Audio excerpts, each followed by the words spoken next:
Hello and welcome to Wrestling Mom's Basement. This is going to be our retro review, which is Elimination Chamber 2017. I, of course, Patch Young. This gentleman to my right is my co-host, Joe Venuto. Elimination Chamber 2017 took place on February 12th, 2017 from the Tolkien Stick Resort Arena. What the fuck is that? In Phoenix, Arizona. Commentators Maher Ranallo, John Brash, Layfield, Tom Phillips, and David Otunga. We're 2 weeks removed from the Royal Rumble, and that means it's time for another pay-per-view. This time it's SmackDown only with the big namesake match set up the WrestleMania World Title match with the Blue Brain. The winner is pretty obvious, but I never stopped WWE before. So let's get to it. Open videos about the Chamber, which is really all it could be about. Becky Lynch versus Mickey James to kick off. Becky was chasing a woman's title when a masked woman close to her title match. Of course, it was Mickey, who didn't think Becky deserved to say she was part of One's Revolution. They lock up all the way forward to start the break, only coming when they had to dive back inside. Becky can't get the arm, so she sends Mickey face first into the buckle instead. Back in, Mickey taken out by arm as the limb work begins. Thankfully, JBL mentioned that Mickey has been wrestling around the world without being in WWE, thereby cutting off the ring rust discussion. And armbar 2-6 slow, Becky's comeback is called by a nice takedown. Miller thighs press gets to him, Becky's middle rope drop that gives her a scene. The mid kick knocks Becky silly for 2, and she can't get the disarmer, and so she can grab a roll up for the pin on Mickey at 11:36. I did think this was a good opener here. As it was a good match back and forth with Mickey and Becky. I will say I felt like the structure of the match kind of felt wrong, as it felt like the story of the match was more about Becky trying to survive Mickey than them actually going head to head, and Becky trying to prove herself as being on the same level as Mickey, a legend in wrestling. But I thought the match was entertaining enough. Yeah, given the two performers. To me, this is like a 3-star special. You're in, you do your thing.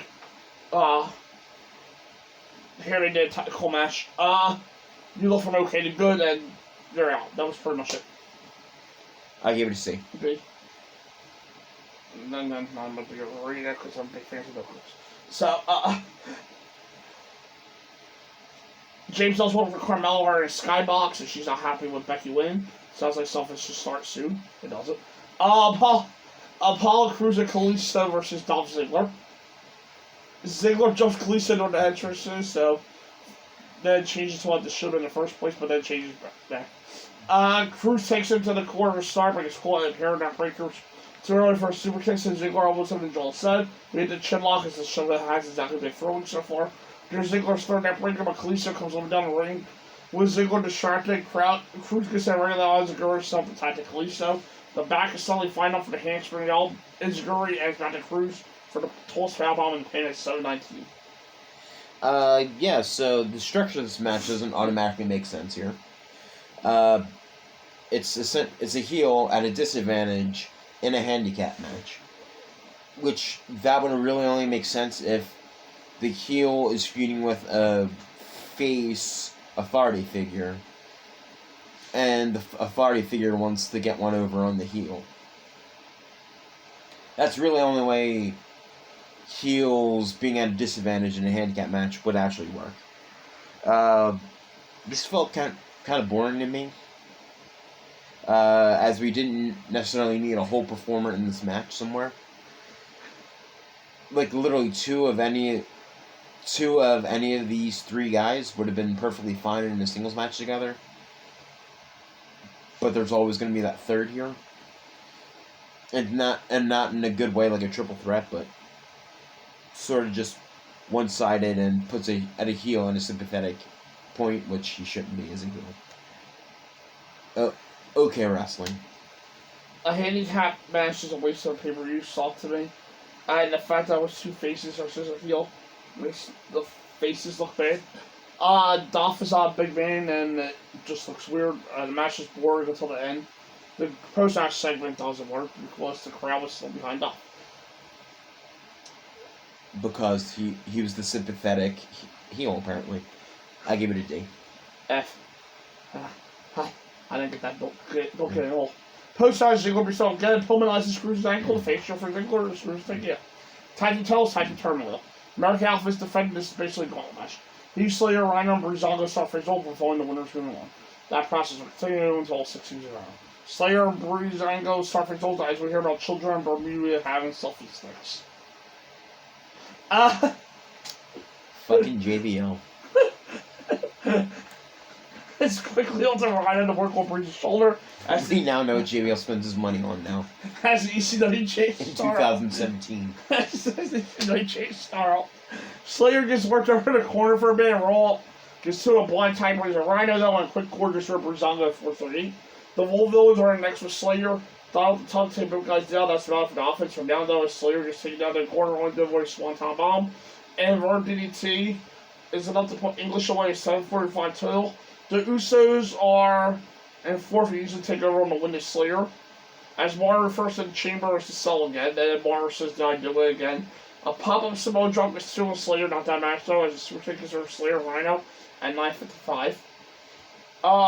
American Alpha coming in fifth, and it's already time for German suplexes. Gable gets too over high cross by, but J drop gets it down. Chad looked down it. And that happened. Take over. Slow beat continues with Gable being set outside by a double close on left outside Jordan. The Steiner Bundle doesn't work, so Chad rolls jump for him 15-19. That's not enough for the Usos, as they beat the heck out of champs as the Ascension come out last. For some reason, the Ascensions take forever to hit the full man, and Victor doesn't bother to take Gable out, meaning a save can be made. Anita face gets to him, Jason, and Victor set shoulder first in the post. Hot Tide brings a Gable in, and very quick rain apple to replace the titles at 21-08. Yeah, it's kind of almost a SmackDown special where you would have a turmoil on a SmackDown only pay-per-view. Either cruiserweight or tag team, really. This one I think did its job the least. It didn't really do its job here. Like, it felt like it should have built up American Alpha a little bit more here. But it didn't feel like they were in the turmoil long enough to actually have benefited from outlasting everybody towards the end of the match here, and then get beat down by the Usos, but still able to beat the Ascension. It doesn't necessarily feel like it was structured correctly. Well, this was the most dominant the Ascension ever looked. That's actually true. And, look at the names of this, holy shit, the Usos are the only group left today.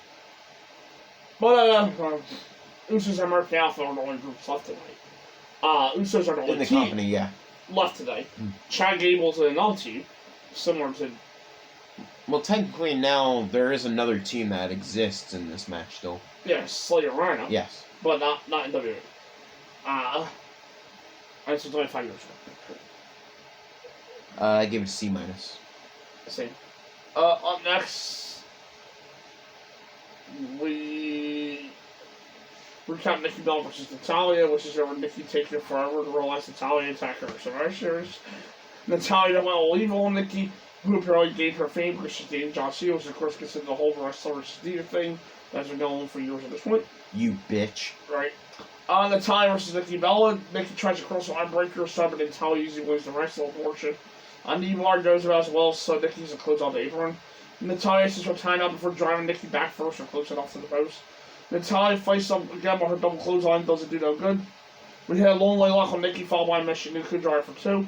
Natalya keeps a shouting. The forearm breaks up the sharpshooter. The rack attack 2.0 is broken up, so Nikki gets in the spine buster for 2. Natalya gets in a suplex to put both of them down again. As sharpshooter time, since Nikki's now a technical wrestler, she slips out and grabs her SCF.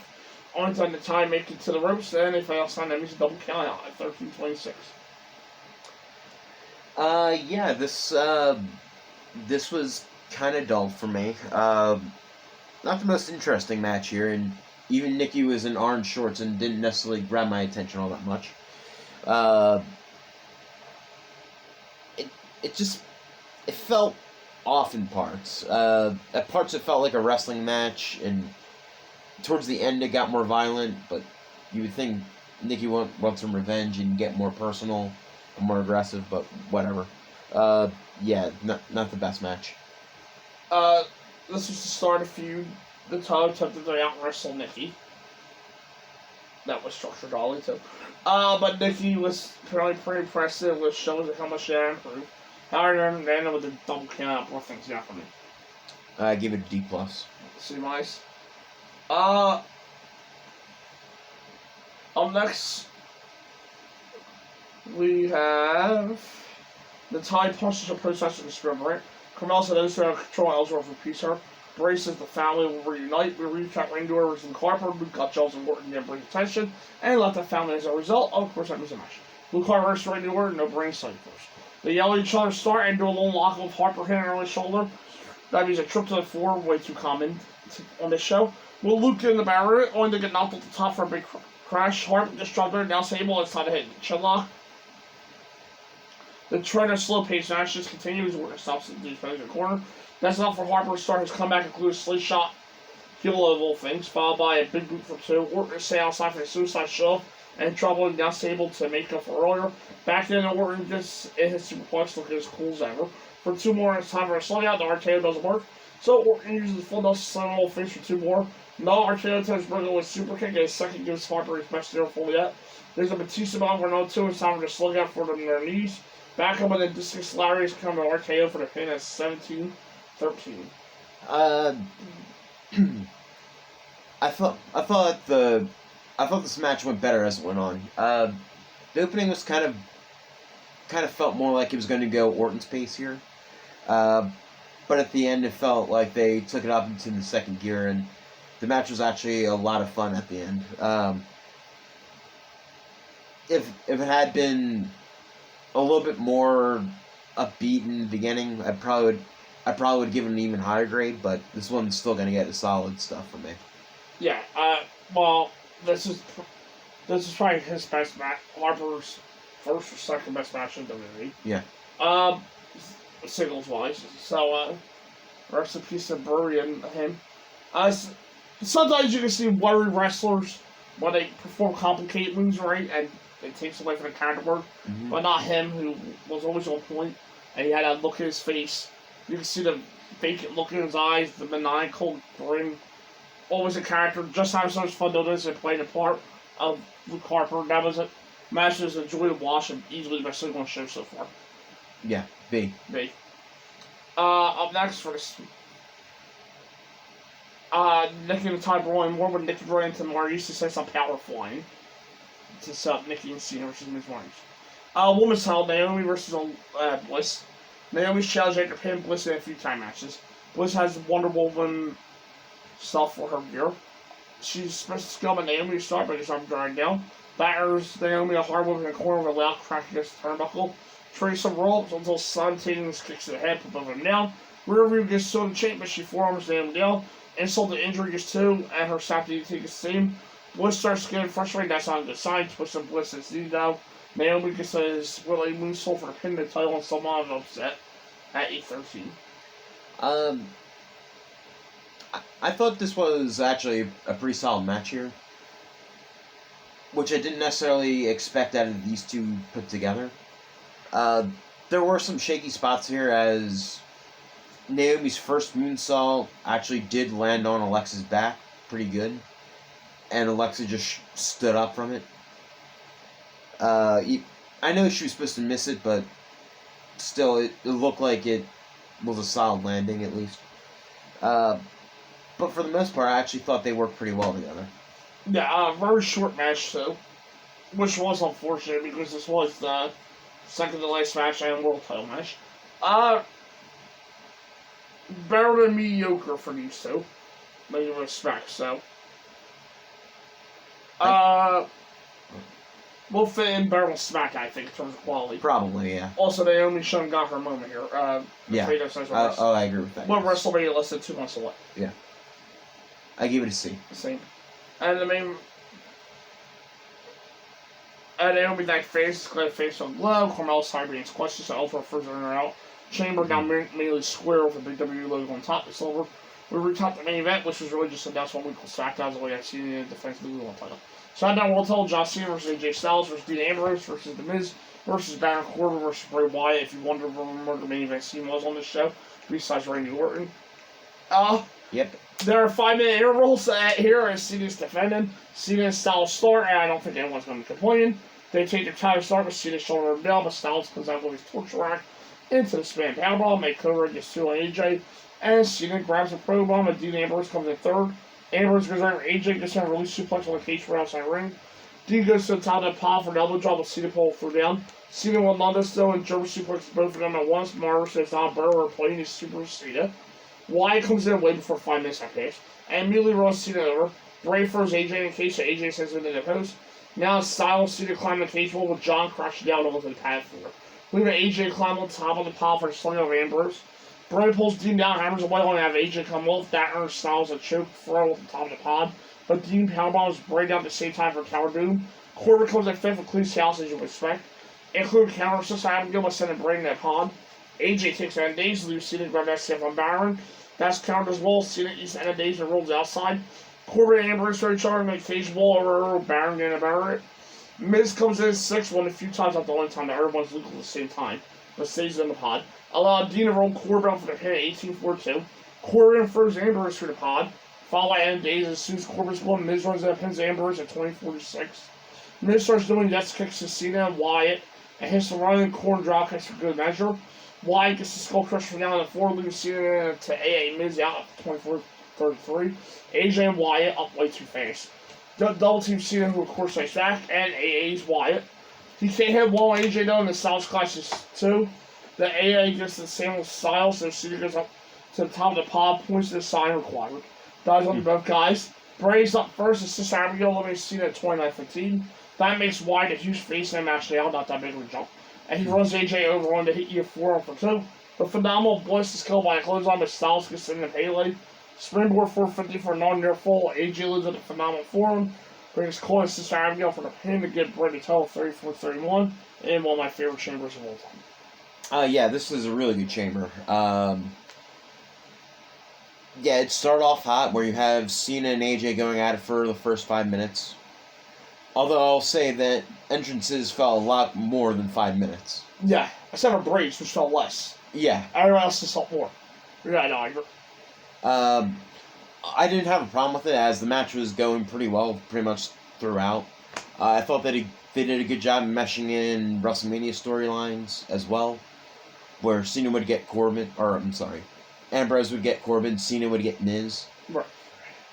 And AJ and Bray would do their 2 separate things with a much worse result in Bray and a very solid outing from AJ and with Shane.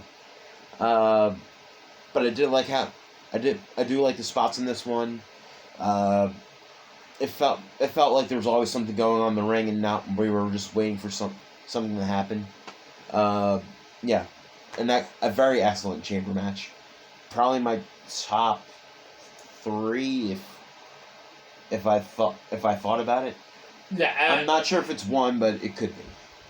It was very well deserved for Bray. And you can't say that they put him over strong with that attack pigs or Cena Styles. It's a very good match and a kind of way to put the title on Bray. But I was really hoping that it's hot shot or in his first title defense. Why do you need it to shake off the choker idea? And this was going to help him a lot, but losing WrestleMania will bore him right back down. Yeah. Which it did. Still though, he won here, and that's what matters most, and now you're going to sell that, maybe get a release was the best thing for him. In modern day. Yeah. Probably, yeah. Orton comes out for the sit-down and show. JBL also says this feud Randy Orton is going to face Bray Wyatt at WrestleMania. It most likely means that. Although Bray, AJ, and Cena have a really good triple threat match in the next SmackDown. Right. I do remember that. Yeah. Overall? Overall, I'm going to give the show C+ here. It does really help that the name of the show has a match of the same name that actually delivers very strongly. I.e. the Royal Rumble, TLC, Extreme Rules, what have you. It helps in the Elimination Chamber pay-per-view. The Elimination Chamber is damn good. The rest of the card has its ups and downs, I'll say. Most of it is at least okay. But yeah, this is all your main eventers are in one match, so you kind of really only care about that one thing. So, I didn't say the main event for me really builds this horrible showdown. yes. But certainly doesn't save it. So he put the shit in the exists outside the chamber.